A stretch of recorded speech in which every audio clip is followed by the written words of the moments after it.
네, 이 시편 138편은 이제 그 시작이 내가 진심으로 주께 감사하며 신들 앞에서 주께 찬송합니다라고 이렇게 시작하고 있는데요. 여기가 이제 재밌는 게 이 논란이 있는 게 신들 앞에서예요. 신들 앞에서. 신들 앞에서 하나님을 찬송한다고 하는 게 뭐냐? 이게 이제 논란인데 이 이야기는요, 다른 이야기가 아니라 세상에 있는 우상들, 그 여러 나라, 이 주변에 이제 뭐 바알신도 있었고, 암몬신도 있었고, 아세라신도 있었고, 뭐 근방에 신들이라고 불리는 것이 많지 않습니까? 근데 그런 모든 신들은 다 헛된 것이다. 그 얘기를 하고 있는 것입니다. 그래서 우리 시편 115편 4절이나 8절에도 그들은 귀가 있어도 듣지 못하고, 입이 있어도 말하지 못하고, 눈이 있어도 보지 못한다. 그들은 코가 있어도 냄새를 맡지 못한다. 그들은 죽은 신들이라고 이렇게 기록이 되어 있습니다. 그리고 예레미야서 10장 5절에는 그들은 팔을 주지도 못하고 복을 주지도 못한다고 이렇게 되어 있습니다. 또 열왕기하 17장 15절에는 그들은 허무한 존재들이다 이렇게 기록하고 있습니다. 허무한 존재들. 우리가 불교 뭐 여러 종교들이 있습니다. 여러 종교들이 그 종교를 다니는 분들을 생각할 때 똑같다고 생각해요. 왜 기독교만 그렇게 유난하냐? 저는 제가 그렇게 어떤 스님이 설법하는 것도 들어봤습니다. 아니, 천주교는 괜찮은데, 불교도, 천주교와 불교는 굉장히 친합니다. 그래서, 천주교는 부처님 오신 날 현수막을 그 천주교 교회 예배당에 걸지 않습니까? 부처님 오신 날? 네. 또, 불교는 크리스마스 예수님 오신 날 현수막을 또 그 천주교랑 친해요. 근데 왜 기독교만 그렇게 유난하냐 이렇게 이야기를 합니다. 그러니까 어떤 종교적인 관점에서 볼 때는 그냥 다 똑같아 보이는 거예요. 불교나 무슨 이신 성기나 저신 성기나 똑같은 것 같지만 그러나 성경은 그렇게 말하지 않고 그 모든 신들은 허무한 것이고 그것들은 다 죽은 신이라는 것입니다. 오직 그래서 내가 모든 신들 앞에서 하나님을 찬양할 것입니다. 각 나라의 신들 앞에서 하나님을 찬양할 것입니다. 그 2절이 뭐냐면 주님은 인자하심과 성실하신 분이시다 이렇게 말합니다. 인자하심과 성실하신 분이시다. 이게 살아계신다는 것입니다. 하나님만 살아계신 참되신 분이시고 그분은 오늘도 그분의 존재를 나타내시고 그분의 사랑과 능력을 나타내시는 분이십니다.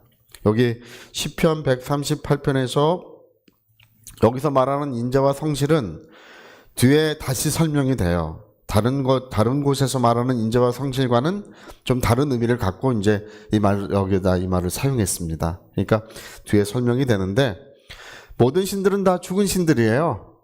그 앞에서 하나님을 찬송할 것입니다. 또 나는 하나님의 집이 성전이죠. 하나님의 집에서 하나님을 찬송하는데 그 인자하심과 성실하심을 찬송할 것입니다. 이렇게 이제 고백을 하고 있습니다.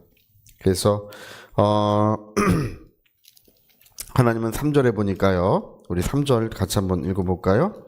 내가 간구하는 날에 주께서 응답하시고 내 영혼에 힘을 주사 나를 강하게 하셨나이다. 그러니까 하나님은 응답하시는 분이시고 우리를 강하게 하시는 분이시다. 이렇게 이제 이야기를 하고 있습니다. 그리고 6절에 보면요.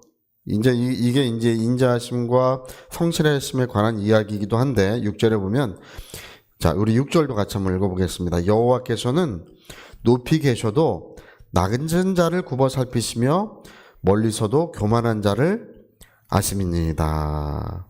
이게 원래 하나님의 그 언약이라는 것은 약속이라는 것은 하나님의 그 인자하심과 성실하심 때문에 약속이 지켜지고 있는 것입니다. 우리가 그 약속해도 너랑 나랑 약속해도 둘 중에 한 사람 화딱지 나면 그냥 약속이 끝나는 거예요. 둘 중에 한 사람 화딱지 나면 그거 다 집어치우자고 그만두자고 이게 그 필요 없다고 그러기 십상이잖아요. 이스라엘 백성이 끊임없이 죄를 짓고 하나님을 배반하고 그들이 얼마나 하나님의 이름을 멸시했습니까? 얼마나 하나님 앞에 큰 죄악들을 범했습니까? 근데 하나님은 그들을 버리지 아니하시고 그들을 멸시하지 않으시고 그냥 끝까지 그들을 지키시면서 그들을 함께 하십니다. 여러분 예수님이 눈물을 흘리신 이야기 잘 알고 계시죠? 예루살렘을 보면서 닭이 날개 아래 자기 새끼를 모으려 한 같이 내가 너희를 모으려 한 것이 몇 번이냐. 그러나 너희가 듣지 않았도다 하면서 눈물을 흘리셨어요, 예수님이. 그러니까 끊임없이 선자들을 보내서 돌아오라고 외쳐도 선자들을 죽이고, 그 선자들을 죽이고 돌로 치는 자들이요. 예수 그렇게 말씀하시잖아요. 선자들을 죽이고 돌로 치는 자들이요. 근데 주님은 그들을 끊임없이, 그 하나님의 약속이 파기되지 않는 이유는 그분이 인자하시고 성실하시기 때문입니다. 오늘도 여전히 우리를 돌봐주시고 여전히 오늘 우리와 함께하고 계십니다. 그건 그분이 인자하시고 성실하시기 때문입니다. 근데 여기 되게 중요한 말을 해요. 이 8절이 중요한 말인데, 이 8절은 시편 138편이 쓰여진 이유일 것 같아요. 제가 이 시편 138편을 쭉 읽어볼 때 8편 그 한번 8절 여호와께서 나를 위하여 보상해 주시리이다. 이게 이제 이 번역이 이상한 거예요. 우리나라 이 번역 성경들이 문제가 굉장히 많습니다. 번역이 이상한 겁니다. 여기 보상해 준다고 하는 말은 가말인데 이게 원래는 완성하다, 끝내다, 성취하다 이런 뜻입니다. 그래서 원래 이 말은요, 여호와께서 나를 위해 보상해 주십니다 이 말이 아니고 여호와께서 나와 연관된 모든 것들을 완성해 주실 것입니다. 그 얘기예요. 나와 관련한 모든 것들을 하나님은 완성하시는 분이십니다. 그래서 그 인자와 성실하심에 대하여 이 시편 다윗은 이렇게 쓴 거예요. 하나님의 인자하심과 성실하심은 뭐냐면 하나님은 시작하신 모든 일을 다 완성하시고 그 모든 것에 마침표를 찍으시는, 그 모든 것을 끝내시는 분이시라고 이렇게 고백하고 있는 것입니다. 여러분, 이게 얼마나 중요한 말씀인지 아십니까? 네. 우리가 정말 우리 인생에 하나님의 뜻이 다 이루어져야 합니다. 그 야곱이요, 태어날 때 에서와 야곱이 둘이 쌍둥이잖아요. 태어날 때 하나님 뭐라고 말씀하시는 거 아니? 큰 자가 작은 자를 섬기리라. 하나님 그렇게 말씀하셔요. 그때 하나님은 이미 야곱의 인생을 보고 계십니다. 야곱의 모든 그 험난한 세월을 하나님은 이미 그를 보고 계십니다. 그리고 그와 함께하여 그런 그 은혜로운 역사를 이룰 것을 하나님 이미 알고 계십니다. 큰 자가 작은 자를 섬기리라. 야곱이 130세 돼가지고 이집트 바로왕 앞에 섰어요. 지팡이 하나 들고 이제 늙어서 130세나 됐습니다. 늙어서 바로왕이 물어봅니다. 나이가 몇이냐 이렇게 물어보니까 내 나이가 130입니다. 그러나 험악한 세월을 살았습니다. 이렇게 말을 해요. 내 나이 130입니다. 험악한 세월을 살았습니다. 그 하나님이 쌍둥이가 태어날 때 이미 하나님은 그를 보시고 이미 아시고 내가 그에게 모든 것을 완성할 것을 하나님 그걸 말씀하십니다. 오늘 우리는 이 믿음을 가져야 합니다. 하나님 나와 연관된 모든 것을 하나님은 완성하실 것입니다. 그것을 끝내실 것입니다. 결코 미완성으로 두지 않을 것입니다. 그래서요, 여기 8절에 보면 여호와께서 나를 위하여 나와 관련된 모든 것을 완성해 주십니다라고 쓰면서 그 다음 뭐라고 되어 있습니까? 여호와의 주의 인자하심이 영원하오니 주의 손으로 지으신 것을 버리지 마옵소서. 이게 도대체 무슨 말인지 알 수가 없어요. 왜 성경 이렇게 번역하는지 제가 이럴 때마다 아주 신경질이 많이 납니다. 이 말 읽어서 도대체 이게 무슨 말인지 어떻게 알겠습니까? 알아들을 수 있게 좀 번역하면 좋은데 빨리 이 표준 세번역 성경이나 이런 거를 빨리 성경 바꿔야 합니다. 이게 무슨 말이냐면 하나님께서 시작하신 일을 그냥 버려두지 마십시오. 그 얘기예요. 하나님 나와 연관된 모든 것들을 하나님 다 완성하실 것입니다. 그리고 하나님이 시작하신 것들을 그냥 버려두지 마십시오. 하나님은 시작하신 일을 버려두지 아니하시고 반드시 그 일을 완성하실 것이다. 그런 의미로 쓰여져 있는 것입니다. 할렐루야. 그래서 여러분 오늘 그것이 무엇이든지 간에 우리는 그 끝을 보려고 해야 합니다. 그 끝이 중요한 거예요.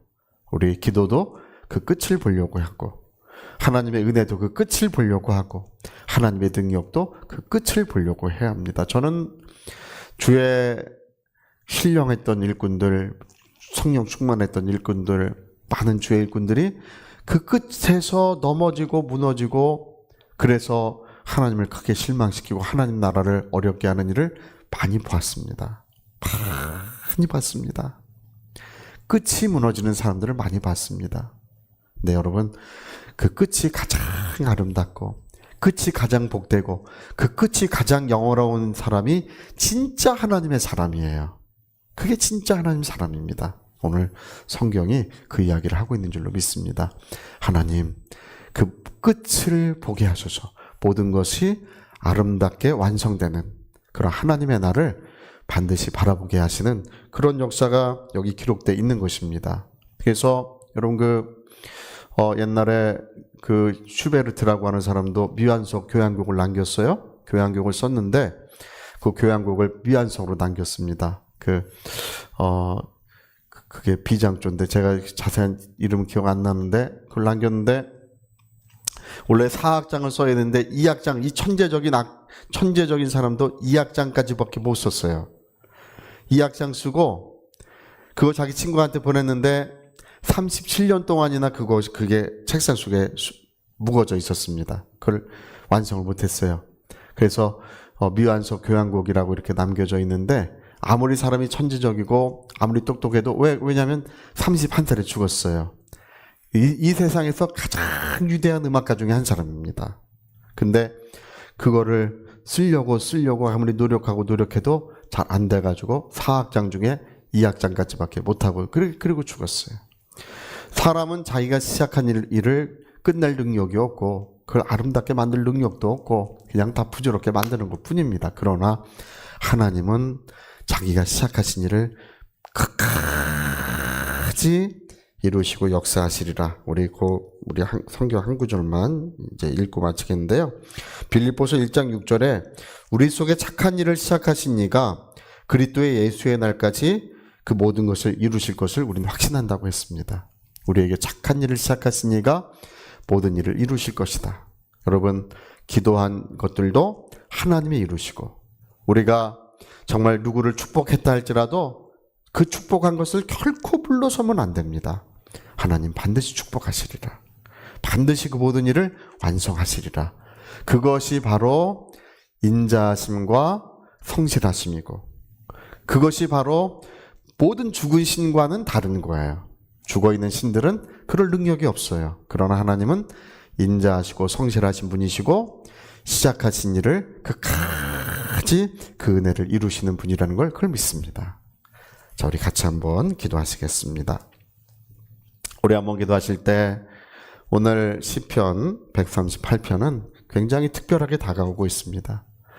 하나님의 인자하심과 성실하심에 대한 새로운 의미를 부여하고 있습니다. 그것은 하나님께서 완성하신다는 거예요. 시작하신 일을 결코 멈추지 않는다는 것입니다. 그게 인자하심이고 그게 하나님의 성실하심이라고 기록하고 있습니다. 유의하여 같이 기도하시겠습니다.